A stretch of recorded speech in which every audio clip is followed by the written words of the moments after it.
దచ్చన్న వారింట్ల ధనమున్నదాని ధనము చూసి నన్ను దారవోసినవా ధనము చూసి నన్ను దచ్చన్న వారింట్ల ధనమున్నదాని ధనము చూసిన గాని గుణము చూడాలే ధనము చూసిన గాని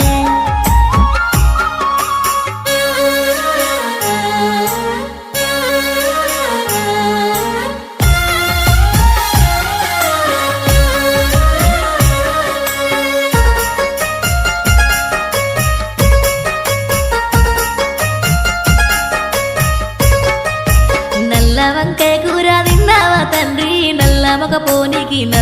పోనీకి దారవోసినవా నల్ల మొక పోనీకి నల్ల వంకాయ కూర తినలేదే బిడ్డ నల్ల మగ పోడాని తెలువపాయనే నల్ల మగ పోడాని